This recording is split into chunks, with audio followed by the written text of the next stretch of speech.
Vamos ter uma palavra de oração mais uma vez? Abaixa a sua cabeça. Gleidson, pode colocar aquela...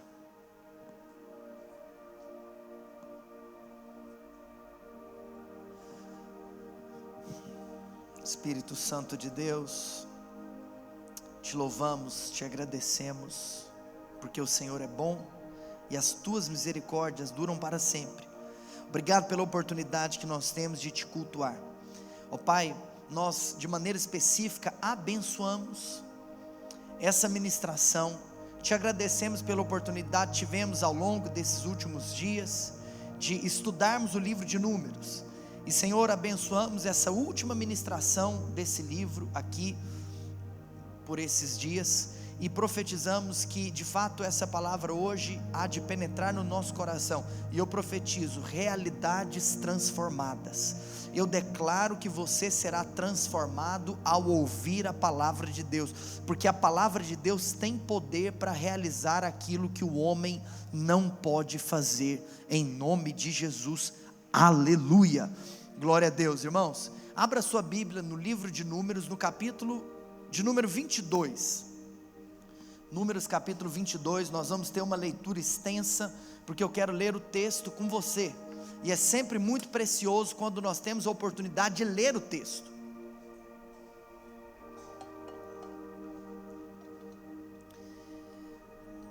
Queria que você valorizasse esse momento da leitura do texto, porque eu não estou aqui simplesmente para tirar algo da minha cabeça, eu estou aqui para tirar algo da palavra de Deus. Então, enquanto nós lemos o texto, eu quero profetizar que a Bíblia vai nos ler também, graças a Deus.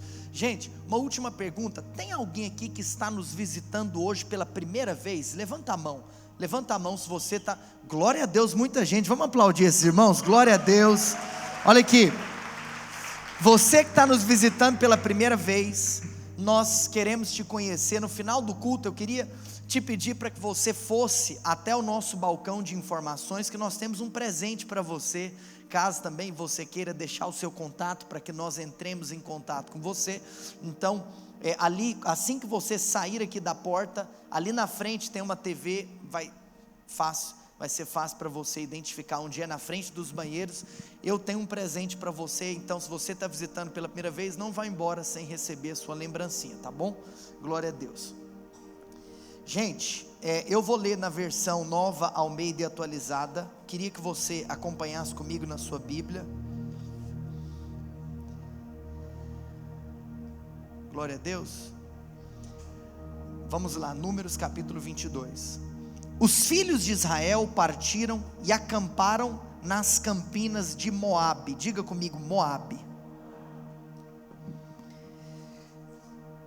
Do outro lado do Jordão, na altura de Jericó.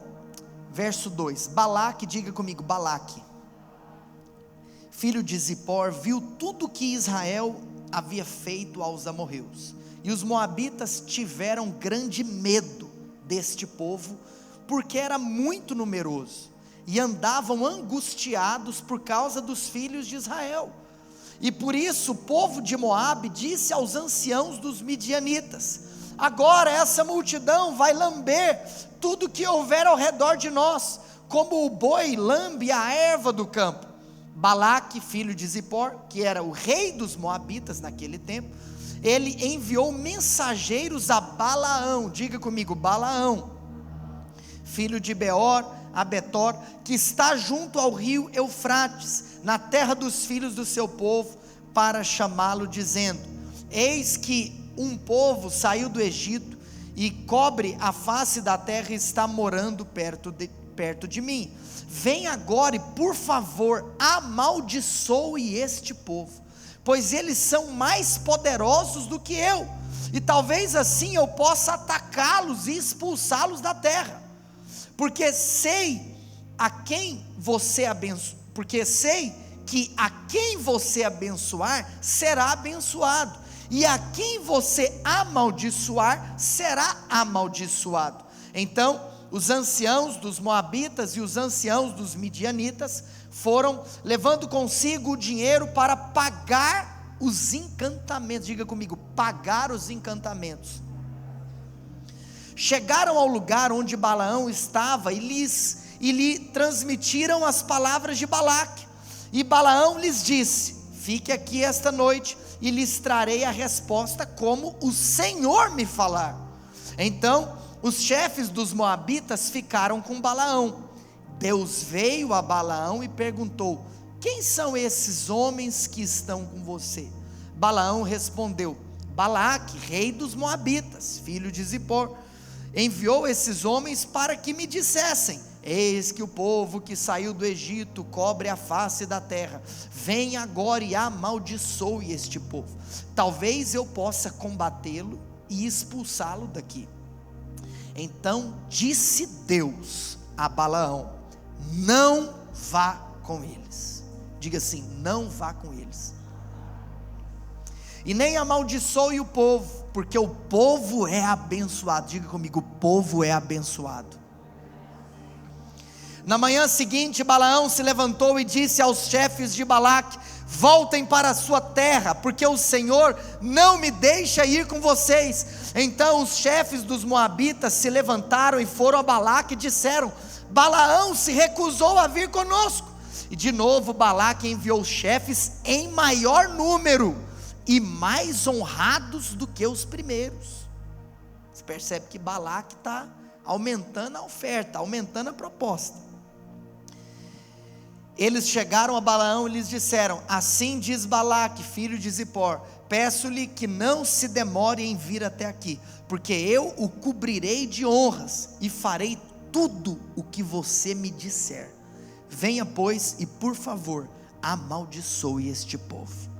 Balaão respondeu aos oficiais de Balaque: ainda que Balaque me desse a sua casa cheia de prata e de ouro, eu não poderia transgredir o mandato do Senhor meu Deus, para fazer coisa pequena ou grande. Agora peço que fiquem aqui também esta noite, para que eu saiba o que mais o Senhor me dirá. Vamos parar a leitura, porque eu não dou conta, é mais forte do que eu não dou conta. Balaque falou o seguinte: fica aqui. Gente, antes de eu continuar a leitura, olha o que está acontecendo. O povo de Deus, e a história do livro de Números é a história da peregrinação do povo no deserto, saindo da terra do Egito, aonde Moisés foi usado por Deus no livro de Êxodo para ser um canal de libertação, aonde então eles têm o objetivo de retornar à terra de Canaã, a terra que manda leite e mel, que é a exata terra que Deus Pai havia prometido a Abraão quando ele fez uma aliança com Abraão. Naquela ocasião Abraão teve o seu nome mudado de Abrão para Abraão, e ele recebeu uma promessa de ser pai de multidões. Você sabe que esse povo aqui são os filhos de Abraão, ou seja, eles vão retornar àquela terra que Deus tinha prometido a Abraão. Qual é o ponto? O ponto é que agora nós estamos no final do livro. Muita coisa aconteceu durante o livro de Números. Infelizmente você sabe que o povo se rebelou contra Deus várias vezes, e viveram um estilo de vida de murmuração, de descontentamento e de incredulidade. E o que aconteceu? A murmuração, o descontentamento e a incredulidade fizeram com que aquela viagem, que deveria ser uma viagem de dias, acabou se tornando uma viagem de anos, porque o povo não andava em linha reta, o povo vivia dando voltas, porque quem murmura e quem é incrédulo nunca avança na vida, nunca sai do lugar, porque sempre ele acha que o problema está em todo mundo, menos nele, então ele nunca vai avançar. Qual é a questão? A questão é que agora, quando nós estamos nos aproximando do final do livro, o povo agora está se aproximando da terra de Canaã. Mas você sabe que a terra de Canaã, que havia sido prometido a Abraão, gente, 400 anos o povo ficou no Egito, como escravos. Essa terra tinha sido ocupada por outros povos. Ou seja, quando o povo passar o Jordão, meu amigo, o pau vai quebrar, vai ter guerra, vai ter sangue. Por quê? Porque aquele povo que ocupou aquela terra não teme a Deus. Então eles não vão aceitar simplesmente falando assim: ó, eu preciso que você desocupa a terra, porque, cara, essa terra aqui Deus havia prometido ao meu pai Abraão, então a terra é minha, não é sua. Ei, isso não vai acontecer. Ou seja, Deus é com o povo, para que eles entrem na terra e tomem aquilo que é deles. Qual é a questão? A questão é que então, e no livro de Josué você vai perceber isso, é que o povo será vitorioso nas batalhas. E aí entra, irmãos, presta atenção, eu resumi rapidamente o livro de Números para você, e eu cheguei no exato lugar onde esse capítulo começa.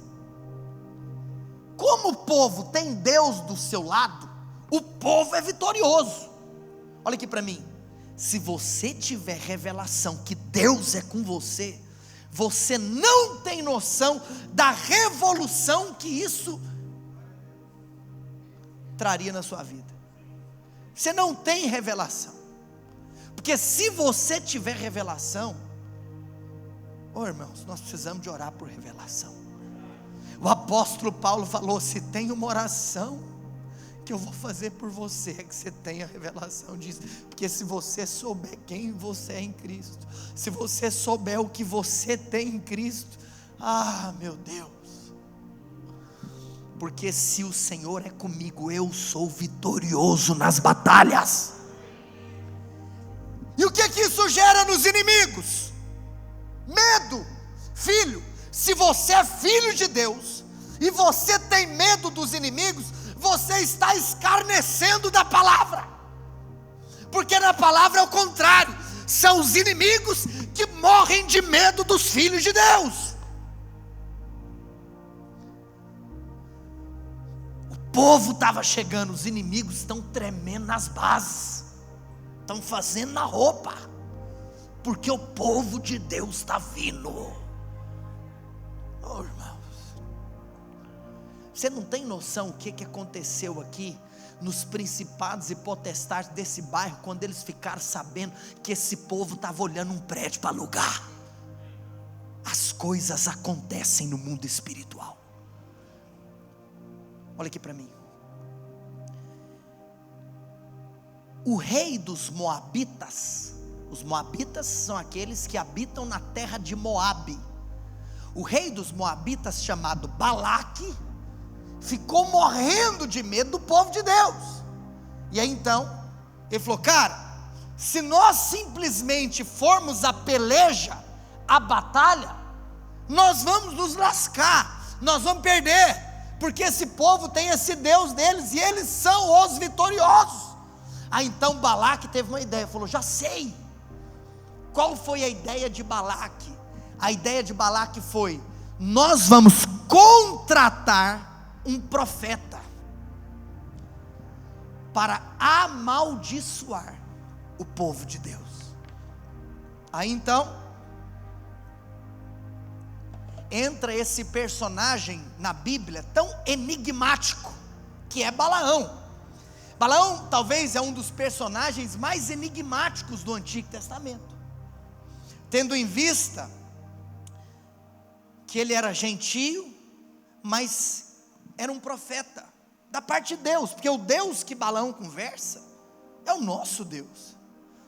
E aí então Balaque fala: cara, nós vamos contratar Balaão, para Balaão amaldiçoar o povo, porque se Balaão amaldiçoar o povo, é a única chance que nós teremos de vencer a batalha. Só que aqui, irmãos, o ponto que eu parei de ler foi o seguinte: a proposta chegou, Balaque mandou seus mensageiros conversar com Balaão. Balaão recusou a proposta, porque Balaão consultou a Deus, e Deus falou: Balaão, você está ficando louco? Como é que você está me perguntando se é para amaldiçoar o meu povo? E aí Balaão então rejeitou a proposta, mas Balaque, não satisfeito, falou assim: já sei, eu vou mandar então agora mensageiros mais importantes, eu vou aumentar a proposta, eu vou engrossar o caldo, eu vou fazer com que essa proposta se torne mais atrativa para ele. Em um primeiro momento, Balaão até se posiciona de uma maneira correta, porque ele fala: não, olha, nem se você me desse isso ou aquilo, de maneira nenhuma eu vou aceitar. Só que deixa eu te contar uma coisa, o que eu não aguentei enquanto eu estava lendo, é esse versículo aqui de número 20, volta lá, não, 19, por quê? Aqui nós estamos na segunda comitiva de mensageiros visitando Balaão. Balaão já tinha perguntado para Deus, e Deus já tinha respondido Balaão, mas a palavra de Deus diz que Balaão virou para esse segundo grupo de mensageiros, e falou assim: ó, fica aqui também, para que eu saiba o que mais o Senhor me dirá.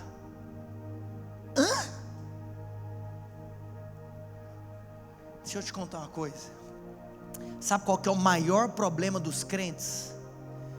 É quando eles fingem de bobo, é quando você dá uma de John No Arms, Joãozinho sem braço. Olha aqui para mim, presta atenção, para de fingir que você não sabe aquilo que é óbvio. Você sabe qual que é um dos tipos de aconselhamentos que as pessoas mais gostam de fazer? Aqueles que elas estão procurando alguém para assinar embaixo da besteira que elas vão cometer, porque você tem o Espírito Santo dentro de você, a paz já foi embora há muito tempo, então você tem que procurar alguém que vai aliviar a sua consciência. Às vezes eu brinco, eu falo assim: você está me perguntando por quê? Pastor, porque eu estou em dúvida. E às vezes eu falo o seguinte: no dia que Deus falar com você, você vai ter certeza. Deixa eu te contar uma coisa, toma muito cuidado quando você tem a falsa piedade de fingir buscar uma resposta que na realidade Deus já te deu. Se Deus já te deu uma resposta, para de ficar procurando alternativas, faça aquilo que Deus te manda fazer. Qual é o ponto? Que Balaão vem com essa história, e aí nós vamos ver então agora a postura de Deus, porque verso 20 diz que de noite o Senhor veio a Balaão e lhe disse: ô Balaão, como aqueles homens vieram chamá-los, levante-se, vá com eles, mas faça apenas o que eu lhe disser. A pior coisa na vida de um filho é quando ele consegue algo do pai simplesmente pela sua insistência, e não porque era o caminho que o pai tinha preparado para ele. Existem alguns casos na Bíblia, eu poderia citar aqui outros, que Deus já tinha dito: não vai, mas o homem finge não ouvir a voz de Deus. Depois Deus vira e fala: você quer ir? Vai. Olha aqui para mim, a maior tragédia da vida de uma pessoa é quando ela vai para um lugar que Deus já tinha te avisado para não ir. Deus aqui simplesmente deu uma carta branca para Balaão fazer o que ele quisesse. Agora, claro, Deus tem um compromisso com o seu povo, amém? Então o que Deus fez? Falou: ó Balaão, mas quando você for, só fala aquilo que eu te mandar falar. E isso realmente aconteceu, mas antes eu quero terminar aqui a leitura, porque agora nós vamos entrar talvez em uma das cenas mais cômicas de toda a palavra de Deus. Se alguém te perguntar qual que é a cena mais cômica da palavra de Deus, olha, a mais é difícil a gente falar, porque quem somos nós para determinar alguma coisa, mas com certeza a partir do versículo 21 desse capítulo, nós temos uma das cenas mais cômicas de toda a Bíblia. Balaão levantou-se pela manhã, preparou a sua jumenta e partiu com os chefes de Moabe, mas acendeu-se a ira de Deus, porque Balaão foi, e o anjo do Senhor se pôs por adversário no caminho dele. Ora, Balaão ia montado na sua jumenta, e 2 de seus servos iam com ele. Sabe o que aconteceu no meio do caminho? Verso 23, a jumenta viu o anjo, parado no caminho, com a sua espada na mão, por isso a jumenta se desviou do caminho, indo pelo campo. Então, sabe o que Balaão fez? Espancou a jumenta, para fazê-la voltar ao caminho. Verso 24, mas o anjo do Senhor pôs-se num caminho estreito, entre as vinhas, havendo muro dos 2 lados. Quando a jumenta viu o anjo do Senhor, encostou-se no muro, e apertou o pé de Balaão contra ele.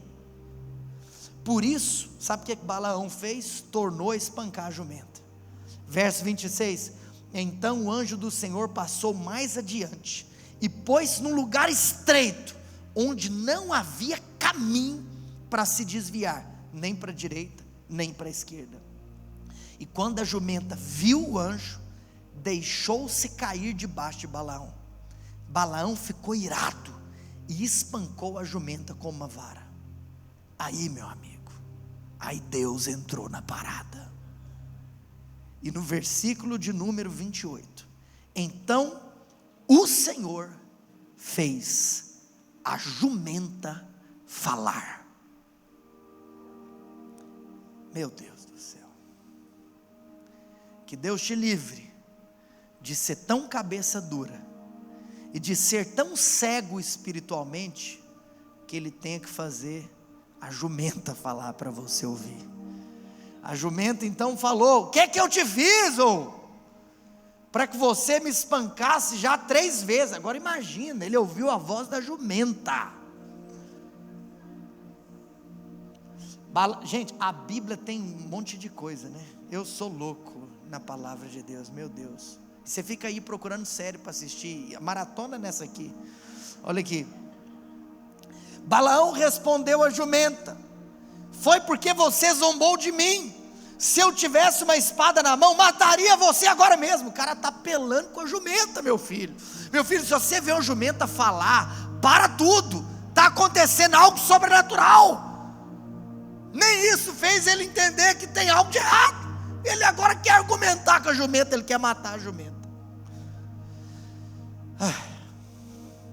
A jumenta disse a Balaão: não é verdade que eu sou sua jumenta, que você está montando em cima de mim a vida inteira até hoje? Será que tem sido o meu costume fazer isso com você? Como diz o outro, jumento falou: meu filho, onde você, toda vez que você quis que eu te levasse, eu te levei sempre. Então, e aí ele respondeu, né? A jumenta perguntou: é isso que eu faço com você? Você montou em mim a vida inteira, essa cena aqui você viu outra vez? Ele falou: não, né? Ele falou no final do verso 30. No verso 31, então, a palavra do Senhor diz que então o Senhor abriu os olhos a Balaão, e ele viu o anjo do Senhor que estava no caminho, com a sua espada desembainhada na mão. Por isso Balaão inclinou a cabeça e se prostrou com o rosto em terra. Só até aqui. Deixa eu te contar uma coisa. Se você pegasse para ler os próximos capítulos, os próximos 2 capítulos, você vai ver que algo acontece. Porque Balaão vai, depois disso tudo, ele ainda continua a viagem, e ele vai. Mas o ponto é, que por 3 vezes, quando Balaão foi consultar a Deus para profetizar, porque Deus falou: ó, já que você está indo, então você só não faz uma besteira maior ainda, que é de não falar o que eu vou te falar. E aí Balaão, no meio do caos todo, pelo menos isso ele fez. Balaão não conseguiu amaldiçoar o povo, ele não conseguiu. Então quando ele ia abrir a boca, ao invés de amaldiçoar, sabe o que ele fazia? Ele abençoava o povo. E por 3 vezes Balaão abençoou o povo de Deus. Depois uma coisa trágica aconteceu. Mas antes de eu te falar essa coisa trágica que aconteceu, eu quero apenas trazer uma observação sobre a pessoa de Balaão, para que nós possamos aplicar na nossa vida. Você sabe, a palavra de Deus, ela precisa ser aplicada na nossa vida.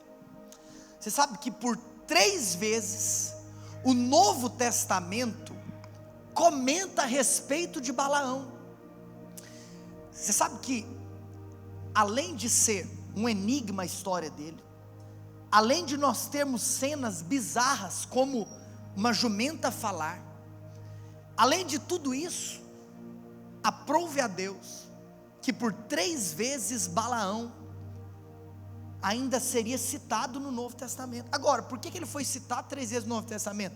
Com certeza, para que eu e você aprendamos com algo, porque a atitude dele, obviamente, salta aos olhos de todos, que foi terrível. E se você olhar, eu não vou falar aqui em ordem, mas eu quero tratar aqui esses 3 termos. Eu quero ler aquilo que Judas falou a respeito de Balaão. Vai lá para Judas 11, Judas só tem um capítulo, então quando nós falamos o número, obviamente que é o capítulo 1, aquele versículo, porque não tem o capítulo 2, lá no verso 11 de Judas, Judas diz assim, Judas é o penúltimo livro da Bíblia, Judas diz que, ai deles, porque seguiram o mesmo caminho de Caim. Você lembra quem que é Caim, certo? E movidos por ganância, caíram no erro, diga comigo, erro de Balaão, e foram destruídos na revolta de Corá. O Corá aqui também é do livro de Números. Lembra que eu falei para vocês sobre a rebelião de Datã, Corá e Abirão? Lembra disso? Há uns domingos atrás nós pregamos sobre o tema rebeldia, dentro do capítulo que fala sobre a história de Corá. Então você percebe que Judas aqui, ele menciona o erro de Balaão. Agora, irmãos, qual que foi o erro de Balaão? Eu vou te contar uma coisa. Tem um erro que Balaão cometeu, e que, se ele conhecesse a Deus, ele não cometeria esse erro. Sabe o que é engraçado? Você tem que consultar Deus para tudo, mas eu vou te contar uma coisa, que ela soa um tanto quanto óbvia, mas às vezes no dia a dia nós nos esquecemos. Um dia eu estava conversando com um casal de amigos, são pastores na cidade de São Paulo, e eles adotaram 2 crianças. Na realidade, eles adotaram uma criança e uma adolescente. Eram 2 irmãs, e eles adotaram essas órfãos. E a gente estava conversando sobre adoção, conversa vai, conversa vem. Eu soltei uma frase assim, eu falei, nossa, se eu sentisse o ímpeto da parte de Deus de adotar, eu ia orar, porque isso é muito sério. Então, eu literalmente virei no meio da conversa e falei, não, se eu sentisse assim que Deus estaria me levando a isso, a adoção, eu ia orar, porque eu sei que isso é uma adesão muito séria. Aí ela virou para mim, perguntou assim, você ia fazer o quê? Eu falei assim, eu ia orar. Ela falou assim, por quê? Eu falei, não, para ter certeza da vontade de Deus, porque se eu tivesse esse ímpeto, eu queria ter certeza. Ela falou, entendi. Você ia perguntar para Deus se Ele deseja que esses órfãos tenham pais. Você ia perguntar para Deus se Deus quer dar paz para os órfãos. É isso que você ia perguntar? Em outras palavras, meu filho, se você sentir um ímpeto desse no coração, vai lá e faz, porque tem coisa que não precisa de orar, tem coisa que já está orado, tem coisa que é óbvio. Então, por exemplo, se tem alguém aqui entre nós, você sente um encargo por adoção, deixa eu te falar uma coisa, então adota, você não precisa orar, porque eu quero te contar que a Bíblia diz que Deus vai se alegrar em ver órfãos tendo pais, ponto final. Presta atenção, naquele dia, eu falei, meu Deus, é isso, porque tem coisa que a Bíblia já fala. Qual foi o erro de Balaão? Balaão, você precisa de perguntar para Deus se o povo pode ser amaldiçoado. Presta atenção, a consulta de Balaão a Deus já foi um erro, porque Balaão não precisaria de consultar se ele conhecesse a Deus. Deixa eu dizer algo para você, aquilo que está escrito na Bíblia já é a vontade de Deus. Gente, Eu quero te contar uma coisa.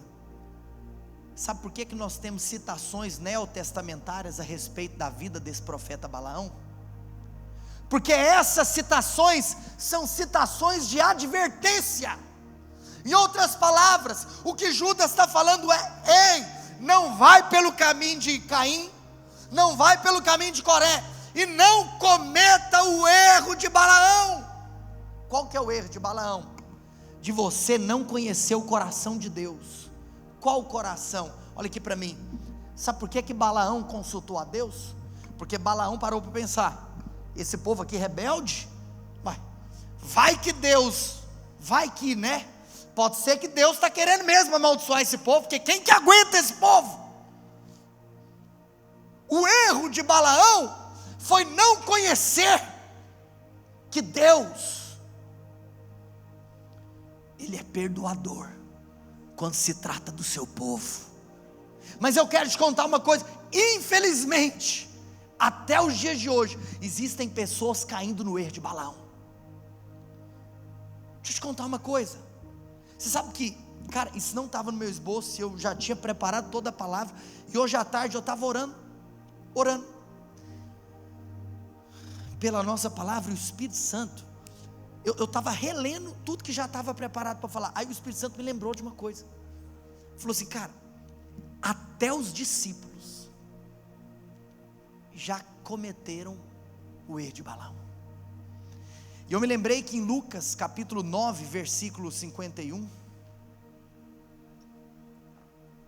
aconteceu uma cena que a palavra de Deus diz que aconteceu que, ao se completarem 2 dias que seria elevado ao céu, Jesus manifestou no semblante a firme resolução de ir para Jerusalém, e enviou mensageiros que fossem na frente. Indo eles, entraram numa aldeia de samaritanos para lhe preparar pousada, mas não o receberam.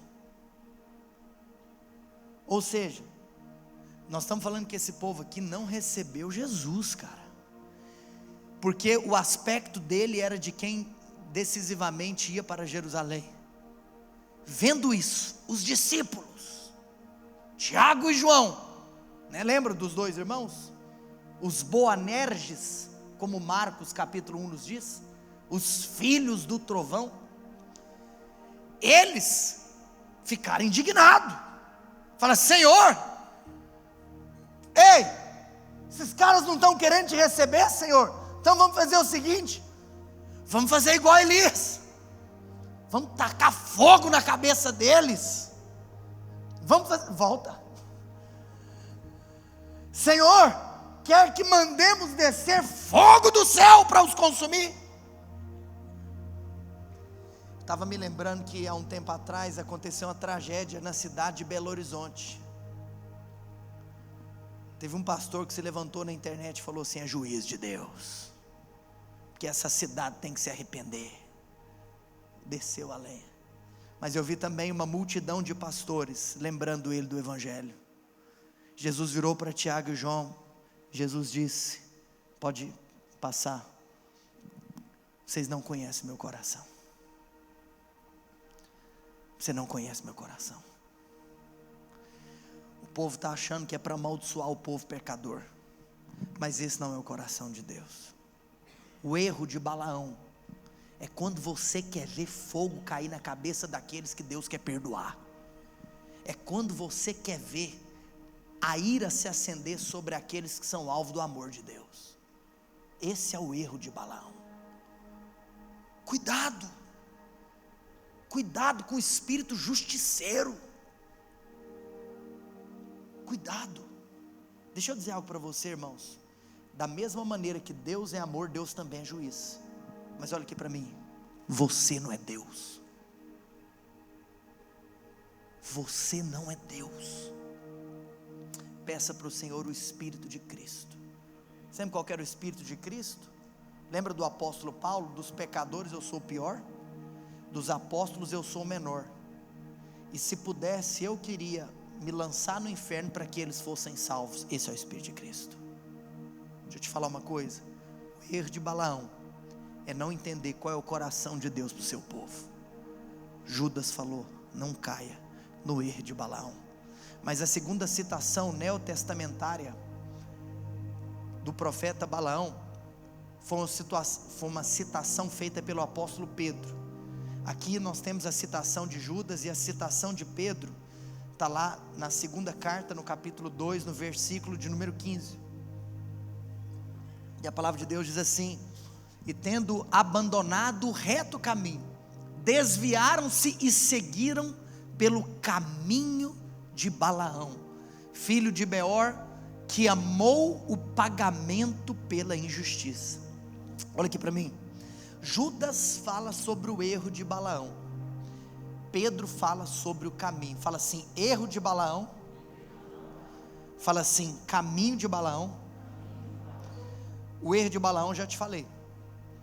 Então, ou seja, Balaão não precisaria nem ter perguntado para Deus se era para amaldiçoar, se ele conhecesse o coração de Deus. Esse é o erro de Balaão. Agora, qual é o caminho de Balaão? O caminho de Balaão é aquilo que já está escrito. São aqueles que amam pagamento pela injustiça. Irmãos, quero dizer algo para você. Existem pessoas que caem no erro de Balaão. Existem pessoas que caem no caminho de Balaão. Sabe qual que é o caminho de Balaão? O caminho do obreiro mercenário.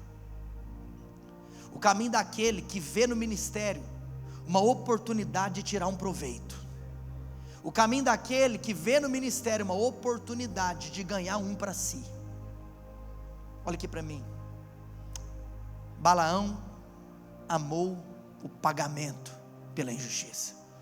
Talvez você vira para mim e fala assim: pastor, mas você mesmo falou que Balaão não amaldiçoou, Balaão abençoou. Calma, eu não li o final da história para você. Mas olha aqui para mim, irmãos, concernente à obra de Deus, nós nunca podemos cair no caminho de Balaão. O caminho de Balaão é achar que nós podemos pegar alguma coisa do âmbito espiritual, alguma coisa do âmbito ministerial, e transformar isso para o nosso próprio enriquecimento, ou transformar isso como uma oportunidade de nós tirarmos um proveito sobre o povo de Deus. Olha aqui para mim. A palavra de Deus, ela diz que o trabalhador é digno do seu salário. A palavra de Deus para aqueles que vivem do ministério diz que aqueles que ensinam são dignos de dobrados honorários. Tudo isso está escrito na palavra de Deus. Ou seja, Deus, Ele mesmo, já determina a bênção sobre a sua vida, já determina que você é digno do seu salário, que você se ensina na igreja é digno de dobrados honorários. Mas todo profeta de Deus e todo ministro de Deus, ele precisa de vigiar para não cair no caminho de Balaão, que é o caminho de querer forjar circunstâncias, ou se aproveitar de circunstâncias que foram forjadas por outros, para receber algo que Deus não está dando. Está claro isso? Esse é o caminho de Balaão. Você tem o erro de Balaão e o caminho de Balaão. Mas o último a falar sobre Balaão no Novo Testamento, depois de Judas e depois de Pedro, foi João, apóstolo João, quando ele escreve o livro de Apocalipse. No capítulo de número 2, no versículo 14, João diz assim: tenho, porém, contra você algumas coisas. Estão aí em seu meio os que sustentam a doutrina de Balaão, o qual ensinava Balaque a armar ciladas diante dos filhos de Israel, para que comessem coisas sacrificadas aos ídolos e praticassem a prostituição. Então você percebe que o Novo Testamento fala sobre o erro de Balaão, sobre o caminho de Balaão e sobre a doutrina de Balaão. Diga assim comigo: erro, caminho e doutrina. Quem está comigo? Qual é a doutrina de Balaão? A doutrina de Balaão é isso aqui que está escrito. Olha só, essa parte da história eu não tinha te contado, porque é a última parte. Ela diz que Balaão armou ciladas diante dos filhos de Israel. Na realidade, ele ensinou Balaque a armar a cilada. para que comessem coisas sacrificadas aos ídolos e praticassem a prostituição. Marcelo, projeta para mim, Números 26, versículo 1. Gente, olha aqui para mim, deixa eu te contar uma coisa que aconteceu. Se você ler, depois do capítulo 22 que nós lemos, eu te contei, que Balaão, ele não amaldiçoou o povo, ele abençoou o povo, porque, cara, quando ele abria a boca, não tinha como, olha aqui para mim, o diabo, nenhum inimigo, nem mesmo alguém que se diz profeta de Deus, tem poder para amaldiçoar você, porque é impossível amaldiçoar aquele que Deus abençoou. Então quero te contar uma coisa, maldição nenhuma pega em você, porque você é abençoado de Deus, essa é a palavra de Deus, o que fugir disso não é palavra de Deus. Agora presta atenção, aqui está o ponto, é que no capítulo 26, acontece uma coisa trágica, eu quero abrir para ler com você, a escritura diz que, perdão, não é capítulo 26, é capítulo 25, volta um capítulo, porque o 26 é outra coisa que eu quero ler. No capítulo 25, diz assim, olha só, depois de Balaão ter abençoado e não amaldiçoado o povo, a escritura diz que, quando Israel estava em Sitim, o povo começou a prostituir-se com as filhas dos moabitas, e estas convidaram o povo aos sacrifícios oferecidos aos seus deuses, e o povo comeu a carne dos sacrifícios e adorou aos deuses dessas mulheres. Deixa eu te contar uma coisa, se você, eu estou no capítulo 25, eu comecei lendo o capítulo 22, então capítulo 22, Balaque faz a oferta para Balaão, eu já preguei tudo que aconteceu no capítulo 22, depois no 23 e no 24, Balaão só abençoa, aí o capítulo 25 nos solta essa bomba, falando que, volta para o versículo 1, que os filhos de Israel começaram a se prostituir com as filhas dos moabitas, e como consequência no versículo 2, eles começaram a servir aos deuses delas.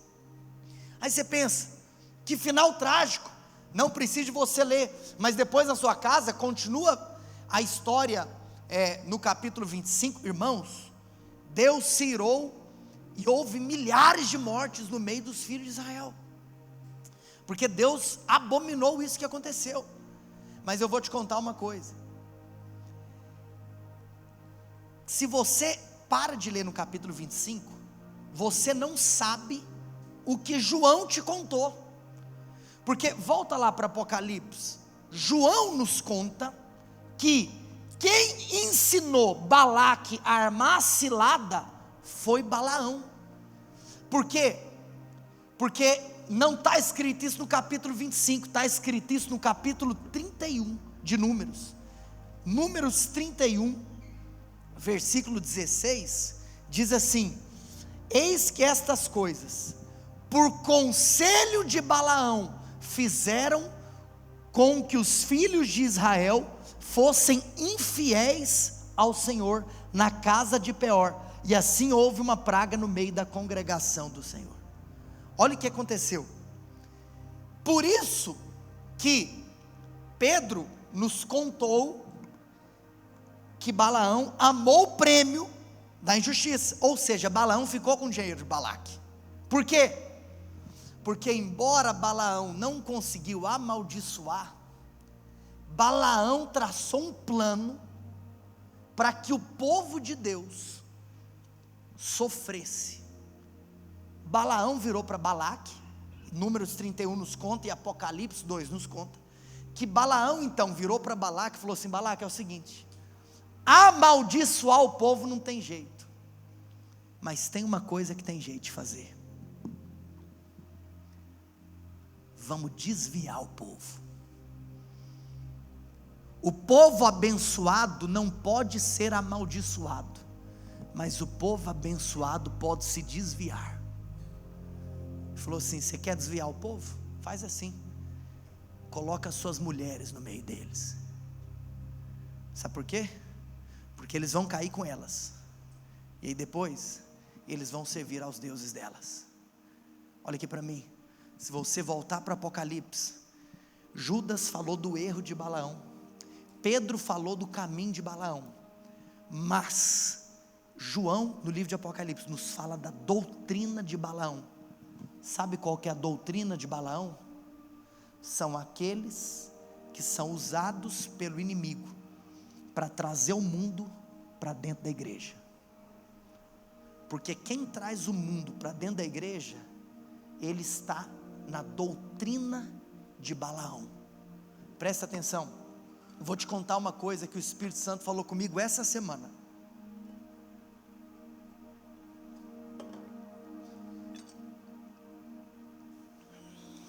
Eu não posso me delongar nisso aqui, mas eu vou só soltar uma frase, praticamente. Porque é o seguinte: muito se fala sobre a barreira entre o sagrado e o secular. Por exemplo, eu acredito que nós temos que ter uma fé holística. O que é uma fé holística? A palavra holística vem do termo grego holos, que significa todo, inteiro. Ou seja, a minha fé não é uma fé só para dentro da igreja, para dentro da esfera da religião. Ei, amanhã no meu trabalho, amanhã na minha escola, amanhã no meu almoço família, aonde eu estou, eu sou santo do mesmo jeito. Eu não faço o que o mundo faz, eu não canto o que o mundo canta, eu não danço o que o mundo dança, eu não rebolo o que o mundo rebola, eu não isso, não aquilo. Por quê? Porque eu sou quem eu sou, não é só dentro do prédio da igreja, eu sou quem eu sou no meu ambiente mundano. Então, por exemplo, se tem alguém que tem um chamado para a esfera política, eu não tenho que virar para ele e falar assim: olha, não vai, porque lá você pode se corromper. Eu tenho que falar assim: você tem que ir, porque você tem que ser santo lá, porque lá não tem santidade. Então, se nós não entrarmos lá, como é que a santidade vai invadir aquele lugar? Você está comigo ou não? É um problema quando as pessoas querem trazer uma separação entre o mundo e a igreja, colocar uma barreira. Nós não podemos ter essa barreira. Por quê? Porque Jesus recebeu pedrada, figurativo, porque ele foi na casa do Zaqueu, ele foi chamado de amigo dos pecadores. Aí você fala: pastor, mas então não estou entendendo, com relação à igreja e o mundo, como que eu posso explicar qual tem que ser a atitude da igreja? Agora eu vou te responder o que Deus falou comigo essa semana.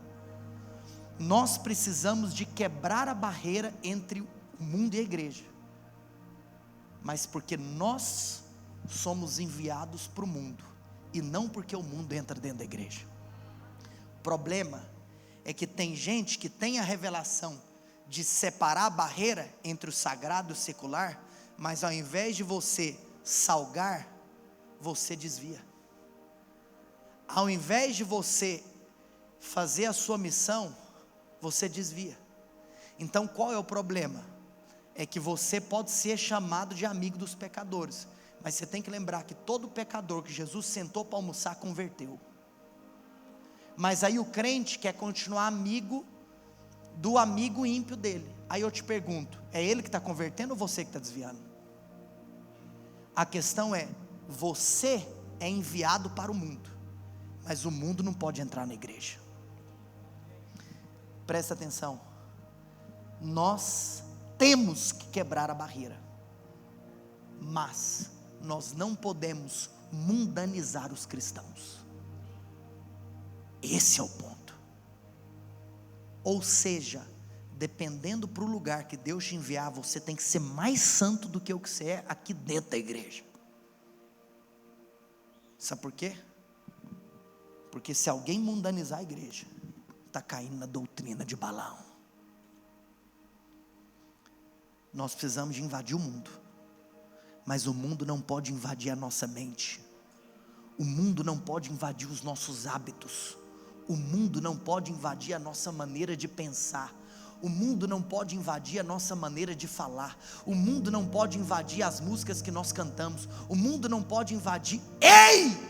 Você é crente!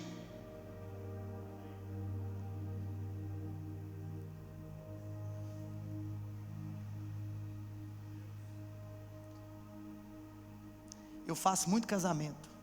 Sabe o que é que me entristece? Que acaba a cerimônia, tem festas que às vezes é igualzinho se fosse dois ímpios casando. Olha aqui, quem está casando? Os filhos de Deus, os santos, os selados. O que é isso? Deixa eu te contar uma coisa. Por que eu estou falando isso? Porque a mensagem, ela é sempre certeira. Eu quebro a barreira, mas eu não me mundanizo. Acorda, igreja do Senhor. Para nós invadirmos as esferas da sociedade, nós precisamos ser mais santo do que nunca. Porque para eu não me corromper, eu preciso estar num lugar de proteção. Eu preciso estar num lugar de santidade.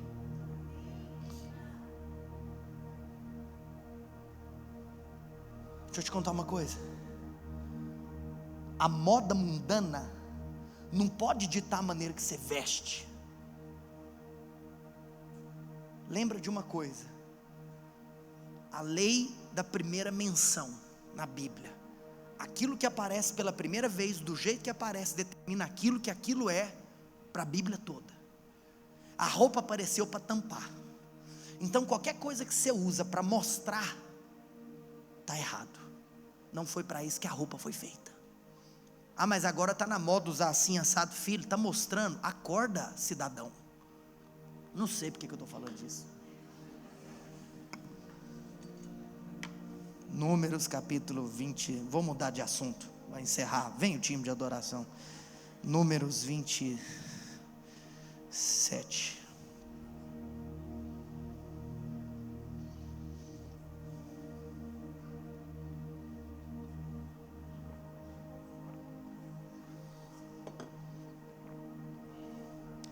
Fala assim: Senhor, me livre do erro, do caminho e da doutrina de Balaão. Mas olha aqui para mim. Nós vamos encerrar. E eu tenho notícia para te dar.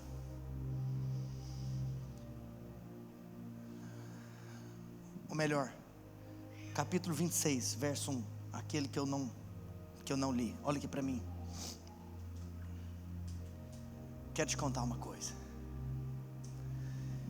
Nós vamos encerrar o estudo de números falando de algo muito precioso e poderoso. Aperta os cintos aí da sua cadeira, porque nos próximos 5 minutos nós vamos decolar em algo que é o que Deus quer falar para a igreja Emaús no final do estudo de números. Passada a praga, essa praga do capítulo 25, a praga que aconteceu depois que o povo se mundanizou. Passada a praga, o Senhor falou a Moisés, dizendo: o que o Senhor falou? Verso 2: levantem o de toda a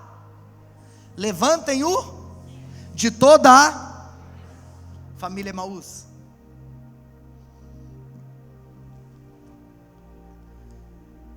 Sabe qual que foi a primeira coisa que eu preguei para você no estudo de números?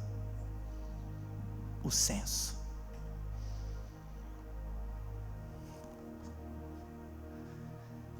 E a última coisa que eu quero te contar no estudo de números é que Deus mandou fazer o censo de novo. Sabe por quê? Porque a geração de números 1 não podia entrar na terra prometida. A geração de números 1 não estava qualificada para viver o mover que Deus tinha preparado para eles. E Todas as vezes na história da palavra de Deus, na história da igreja, que existe um povo que não responde, Deus levanta outro. Eu quero te fazer uma pergunta: qual povo somos nós? Nós somos o povo de Números 1? Ou nós somos o povo de Números 26? Nós somos aqueles que vão ser encontrados infiéis, e que Deus vai ter que levantar outro, porque nós não fizemos o que nós tínhamos que fazer? Ou será que nós somos a resposta? Eu quero te perguntar: quem é você? De qual geração você faz parte? Do capítulo 1 ou do capítulo 26? Eu quero te contar uma coisa: os planos de Deus sempre vão se cumprir. Você sabe que eu nunca sou negacionista. Eu, de coração, esse espírito não tem o meu coração, porque existem sempre pessoas que querem olhar para o ponto negativo do que está acontecendo. Existem sempre pessoas que querem falar sobre a corrupção do coração de Ofni e Finéias. Existem sempre as pessoas que querem apontar para aquilo que não está acontecendo. Mas olha aqui para mim: na mesma geração, no mesmo lugar, na mesma igreja de Ofni e Finéias, Deus levanta Samuéis.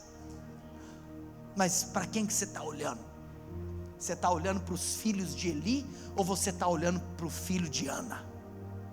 Quero te contar uma coisa: todo lugar vai ter o carnal e vai ter o espiritual.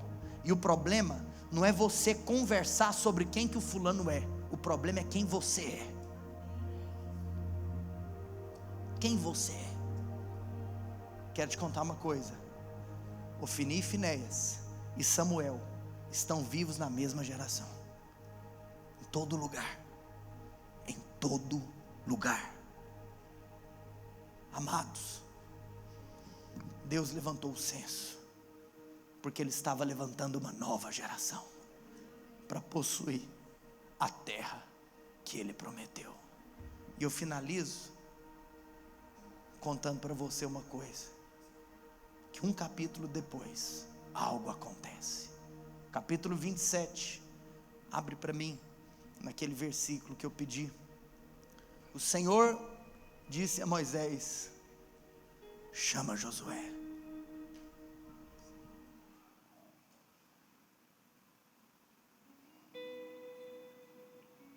Eu quero encerrar o culto fazendo um apelo. Eu vou te falar a história de Josué, mas eu quero te fazer um apelo. Sabe o que Deus falou no meu coração hoje? Nesse culto, eu vou chamar meus Josué, porque o que eu tenho para esse povo vai viver. O que eu tenho para esse povo vai experimentar. Então eu quero te contar, nessa noite, Deus está chamando Josué.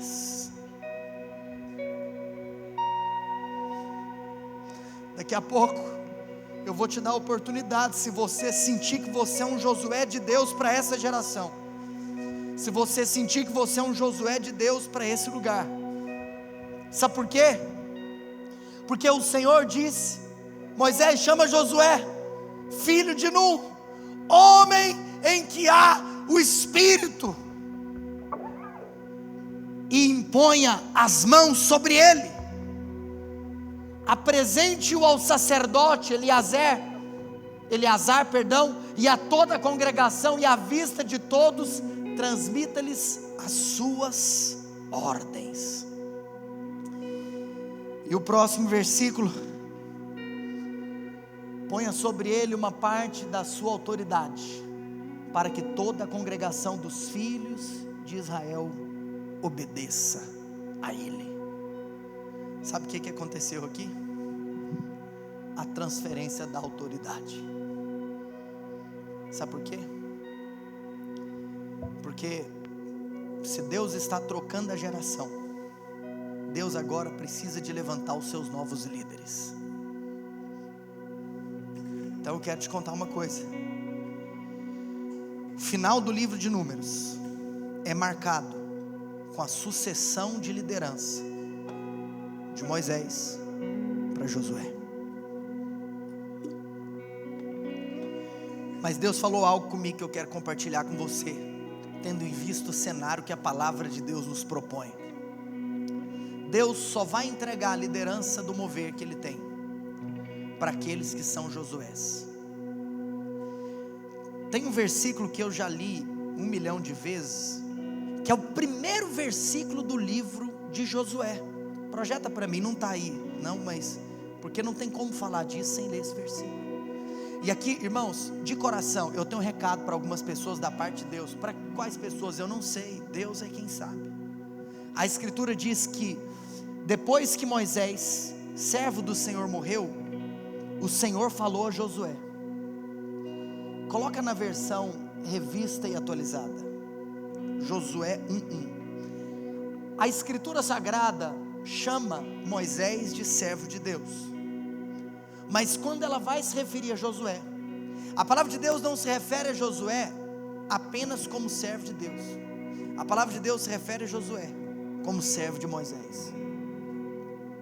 Mas nós estamos vendo a geração que essa palavra de servir um homem de Deus que Deus colocou na sua vida não está muito em moda.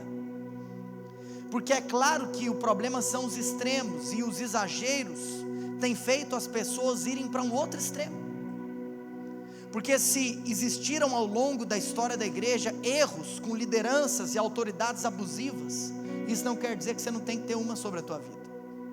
Porque se ao longo da história houveram literalmente problemas que aconteceram porque homens se colocaram na posição que não era para eles terem sido estabelecidos sobre a vida de outra pessoa, isso não quer dizer que não existe discipulado. E nós estamos diante da geração dos desigrejados, mas não só isso, daqueles que às vezes até estão dentro da igreja, mas que não são discípulos da visão da igreja. Você sabe por quê? Porque eu quero te contar uma coisa: a unção, a posição, a autoridade e a liderança do mover só será transferido para aqueles que estão dispostos a servir aquele que Deus colocou sobre a tua vida. Mas nós vivemos uma geração que é o seguinte: as pessoas escutam todo mundo, menos o seu respectivo líder.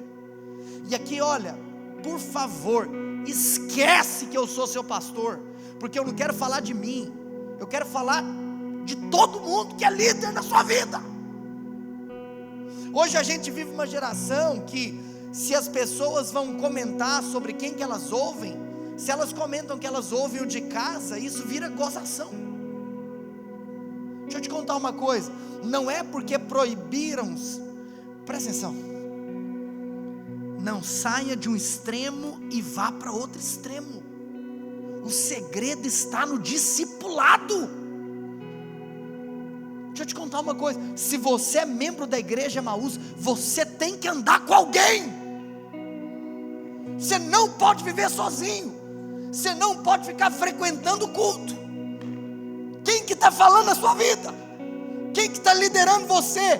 Quem que está discipulando você? Sabe por quê? Porque a palavra de Deus diz: de fazer discípulos de todas as nações, ensinando-os a guardar. Olha aqui para mim, Deus virou para os discípulos homens e falou: ei, quem vai ensinar eles? Aqueles que prega para toda criatura, ide, batiza em nome do Pai, do Filho e do Espírito Santo. Então presta atenção: eu, discípulo de Jesus, vou pregar, ele vai converter, e nós vamos batizar no nome do Pai, do Filho e do Espírito Santo. Aí a grande comissão saiu falando assim: aí você vai ensinar eles a guardar tudo que vos tem ordenado. Ou seja, quem vai te ensinar aquilo que Deus estabeleceu não será diretamente o próprio Deus, será a pessoa que Deus colocou na sua vida. Mas você não aceita, Porque você tem um complexo de Adão. Para você é tão especial que o próprio Deus tem que aparecer para você na viração do dia. E aí, se Ele fizer isso, Deus falou com você. Olha aqui para mim. Não saia de um extremo e vá para outro. Sabe por que Josué foi escolhido? Porque quando Moisés subiu o monte, quem estava no pé do monte foi Josué. Porque quando Moisés entrava na tenda, quem estava do lado de fora era Josué. Porque quando Moisés orou contra a batalha dos amalequitas, quem estava em primeiro lugar era Josué. Deixa eu te contar uma coisa. Não tem como Deus transferir para outro. Deus sempre vai transferir para aquele que é o discípulo. Deus sempre vai entregar para aquele que guardou o seu coração. Mas sabe qual que é a coisa mais difícil do mundo? Se a gente for falar sobre coisas banais da vida, banais que eu falo não porque isso que eu vou falar não é relevante, é porque eu não estou me referindo a um assunto espiritual, estou me referindo a um assunto aqui dessa terra, casamento. No céu não vai ter casamento, tá? Já estou te contando. O único casamento que tem no céu é entre eu e ele. Eu sou a noiva lá no céu, você é a noiva, nós somos a noiva, certo? Então o casamento vai acabar aqui na terra. Qual que é a coisa mais difícil do mundo? A pessoa continuar o quê? Casada. Por quê? Defeito um do outro, aquela coisa. Porque para você continuar casado, você precisa de amar. Você está comigo, sim ou não? Deixa eu te contar, no aspecto ministerial da igreja, sabe qual que é a coisa mais difícil do mundo? É você ser discípulo. Eu não estou aqui falando que discipulado é casamento. Eu não fiz essa comparação para fazer afirmação, não ouço que eu não falei. Eu só dei um exemplo de, a gente podia falar, por exemplo, da relação entre irmãos. A Érica brinca comigo que as duas pessoas que eu mais brigo na vida é ela e o Vitor. As duas pessoas que eu mais tenho desentendimento. Por quê? Porque irmão é assim também, você cresce do lado. Você está vendo o defeito o tempo inteiro, você está vendo os erros o tempo inteiro, você está errando o tempo inteiro. Quem está comigo? No aspecto da igreja, irmãos, a coisa mais difícil do mundo é você ser fiel ao seu discipulador. É você ser fiel àquele que te discipula. Sabe por quê? Porque às vezes você enche muito seu coração do que todo mundo fala, menos do que o seu pastor fala, menos do que o seu líder fala. Você que acha que é discípulo de todo mundo, porque lê, porque ouve isso e aquilo, toma cuidado para você não acabar sendo discípulo de ninguém. Porque no dia que você morrer, não é o cara de fora que vai no seu velório não, viu filho? No dia que você estiver passando mal, é esse que está aqui do seu lado, que vai lá orar por você no hospital. Sabe por que eu estou falando isso? Porque para Deus levantar uma nova geração, essa geração tem que ter o coração de Josué. Essa geração tem que ter o coração de discípulo. O problema é que a gente muitas vezes está dentro de um ambiente que as pessoas que Deus coloca como discípulo acham que está na posição de ensinar. Aí ele quer sentar o tempo todo para falar o que o líder tem que fazer.